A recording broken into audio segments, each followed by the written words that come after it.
Hi, folks. Dave Lytle back. We're going to be discussing the Resolux 7x50 today.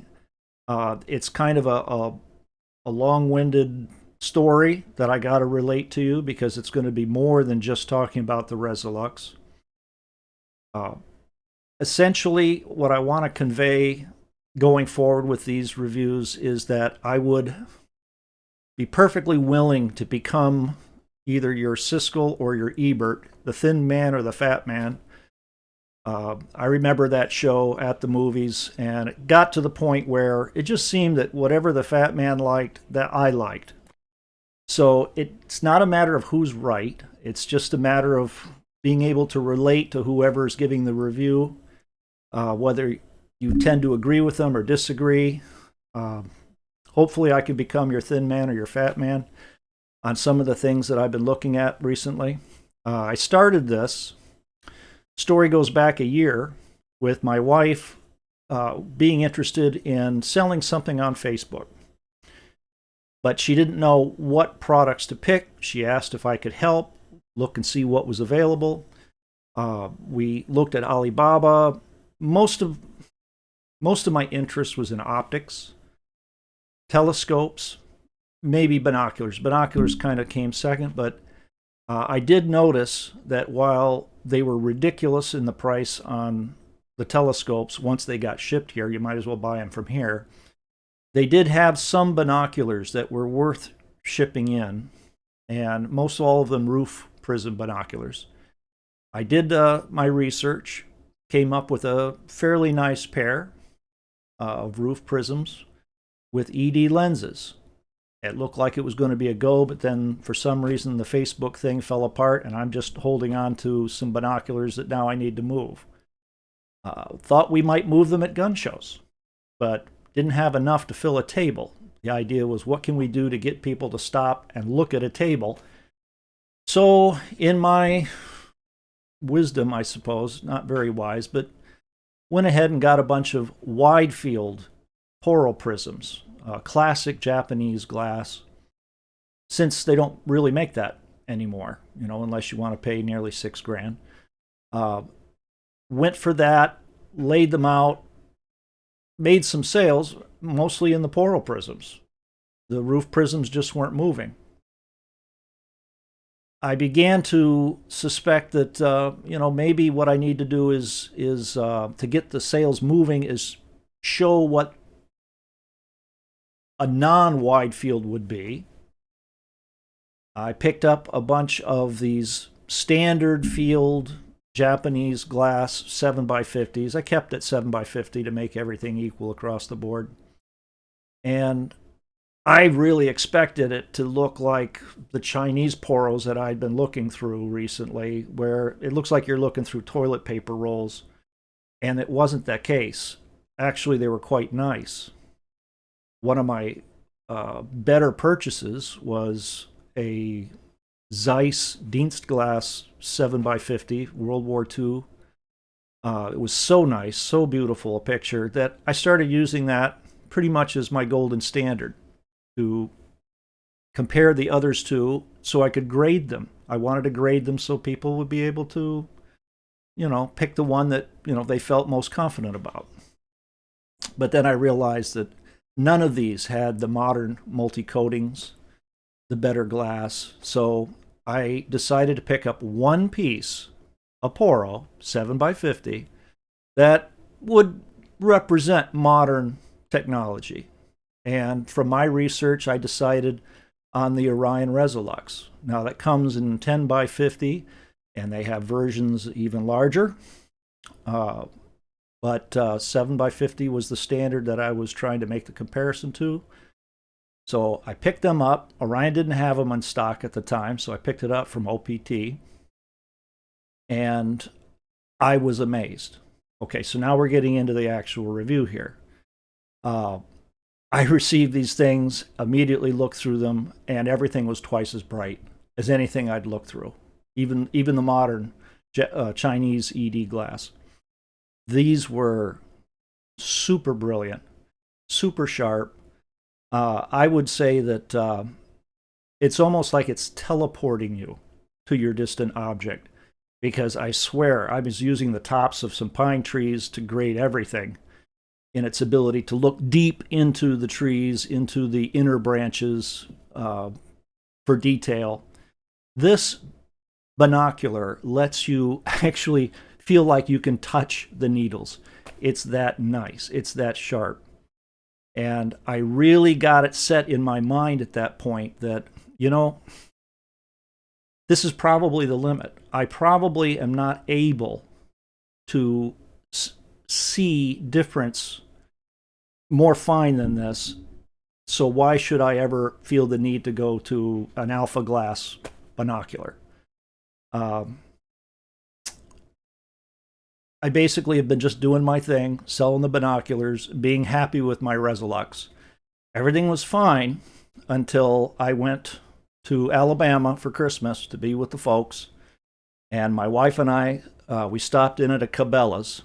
And just for fun, since they had the new modern Zeiss, and they had the Vortex Razor, and they had the Leica Trinovid, they were all the same power. They were all 10 by 42s, so I just had them line them up, and I just started having some fun, not believing for a moment that I could really see a difference. And I was surprised. I really could see a difference from one to the next. It was actually kind of startling. Now, maybe that's just because I've gotten so used to looking through binoculars that I'm starting to be able to see the difference. I don't know, but it was quite clear that one was better than another. And it kind of set the hook in me that maybe, maybe I deserve alpha glass. Maybe I would be able to appreciate it enough to make it worth my while to spend that kind of money. But that kind of money, if you're talking something like Swarovski's, that's an awful lot of money. Just the ELs, we're talking generally around $2,500. And I'm thinking, there's no way I'm ever going to do anything like that. I got to be responsible to my family, at least to some degree. And I come home, I find out about Maven, and the B2 Maven really stood out. All the reviews I've read about it, it's amazing. It's supposed to have, for some people, even better color than Swarovski. Many of them can't tell the difference between the two, and I'm thinking, there, at half the price, how could I even swing this? And would it be worth it? It's probably worth it. Maybe I can see the difference. So we come back home to Florida, and I figure, let me just see how much better it is, because I know there's a Swarovski dealer locally. And I grab my Resolux, which is the best thing I've got, and I go there knowing I'm going to see a difference. I just wanted to see how much it was, and I'm kind of hoping there really will be a startling difference. I love the Resolux. But if there's a definite difference, then that's justification, right? For trying to finagle getting a Maven B2 somewhere down the road. So the gentleman there is very nice. He pulls out his 8.5 by 42 ELs, and we compare them against the Resolux side by side. Through the woods, which is where the building is located, basically nestled into a woods, where you can just see through the trees, across a road to a trailer park. And then behind the trailer park is a line of pines, quite distant. And I look through those ELs, I get them perfectly focused, and I'm amazed how sharp the picture is. Just gorgeous. And all the way to the side, that's the real issue. From the center to the edge, sharp, flat. The limbs that are in the foremost view, the foreground, are just perfect black. It's like a scene from one of the early Disney films when they have that deep focus process. I gotta tell you, I'm looking deeply across the street. Everything is perfect, nice, sharp. You look across at the pines, and you can, they were far enough away, you could just make out something of the actual shape of the individual needles as opposed to a blob of waving, greenery. And I set them down. I pick up the Resolux. Not going to be disappointed because I know that this is going to be the justification for getting an alpha binocular. And I look through the Resolux, which is 1 full power less, actually more than a power less. And those limbs that were in the foreground aren't black anymore. It's all ultra clear bark with all the detail. If there's a bug on the bark, you can see the bug. And the depth of focus is amazing. I'm looking across the street without adjusting a single thing. And everything that I saw with the EL, I'm seeing with the Resolux, except it appears to be like a full third brighter. And what's more, when I look beyond the park at the treetops, just like at home, it's not kind of a blobby green with the semblance of needles. It's the individual pine needles. I'm seeing far deeper, more clearly with a $250 pair of Poro prisms. And that was a shock. I handed it off to the guy who was trying to sell them, and he's looking through the Resolux too. And pretty much the only thing he can say is the classic thing that everybody says in any of the reviews about, ELs or NL Pures, that, well, it's close. It's really close.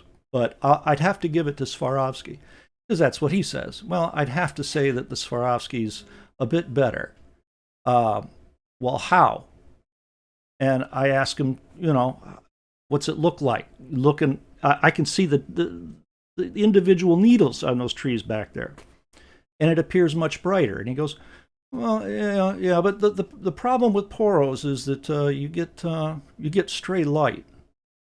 I didn't bother to tell him that I wasn't getting stray light. I've never had stray light problems with it. That's got to be an issue of baffling more than anything. Nonetheless, he had to admit at that point that they're good, but they're heavy. Well, they are heavy. They're a heavy set of binoculars, big and heavy. And because of that, at 7 power, I had a perfectly stable view of anything I wanted to see, whereas with the ELs, I'm bobbing all, they're so wispy. I can understand wanting to carry them all day, but when you need them, and I can imagine, I've gone hunting out in Colorado, climbing those mountains, and when you've had an exhausting day trying to look at anything with something that wispy, it would be just as bad. I'm just bouncing everywhere. The one thing you could say about them is they were clear and dimmer, and you couldn't see as finely detailed at distance, but whatever you were able to see, you could see out to the very final edge. So how badly do these perform as far as the roll-off of focus? They're amazing. Mine are. I don't know what you're going to get, and I don't care what anybody wants to say if they're doing reviews about 10x50s. I've never looked through 10x50 Resolux. I can't speak to it. But these 7x50s, I would say that they're probably sharp to about, I'd go as far as saying 90% of the radius of the field of view. Around the last 10%, from the center to the edge, is where you start to see the roll-off. And I'm telling you, that's so slight. That's so far off, you're not noticing it. You actually have to look for it. The build is, they appear to be built like a tank. They got, and for me, with the glasses, the stigmatism, can't put my glasses on the top of my head. These lenses give you about 23 millimeters of eye relief, which is great. That's just what I need. The caps, nice and tight. They aren't coming off. And if you can see that, I hope you can see the size of these oculars. When you put them up to your face, this is one of the things I like about them. You don't have to work to get into the right position. I mean, you just throw them up, bam, there's your picture. They're absolutely beautiful. The rims on the eye cups, the rubber is soft. You can fold it down very easily if you really need it. I don't need it, but if you really want to push it to see the absolute edge, you can do that, or you can just take them off. They actually have a groove built into them that matches a groove here, and they're not solid. It's not like they're glued all the way around. They were tack glued at one little point, but they pop on and off, no problem, and comes with a very wide, comfortable neck strap. The covers for the objectives are the type that fit internally. Again, a nice touch. I was amazed, and I'm still amazed. And quite honestly, handing back those ELs wasn't a problem. It kind of dashed my hopes of ever having any kind of premium binocular, because this thing's outperforming it already. If the goal in having a pair of binoculars is to be able to see very precise, get a precise, sharp image of something at distance, and to do it where it's bright, very clear, then this kicked the ELs all over the playground. If I had to just take one home, and I'm only allowed to have one the rest of my life, I'd have to take these home over the Swarovski. If I didn't have to keep it, then I'd take the Swarovski and I'd sell it, and I'd get 5 or 6 other binoculars, including one of these again. Really, to me, an outstanding binocular. I can't say enough good about it. And it really brings home the concept that I think for a lot of people, once you've paid $2,500 for a pair of binoculars, you kind of have to say in the end that, well, yeah, but I still think this is better. Well, yeah, if black branches, sharp black branches, clear out to the edge of the field of view, if that's better for you, then that's what that is. If you want to see the bark, if you want to see the detail on everything, you got to get these things or something like them.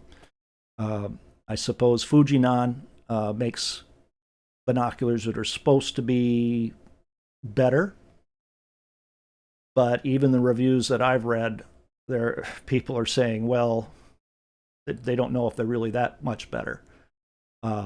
And once again, that may come down to, I just spent $700 or more on a pair of binoculars. I darn well better justify my having spent it. These are $250, and for waterproof, with no color fringing, by the way, couldn't see it. It's got to be there because they're not Swarovski, right? So it's got to be there.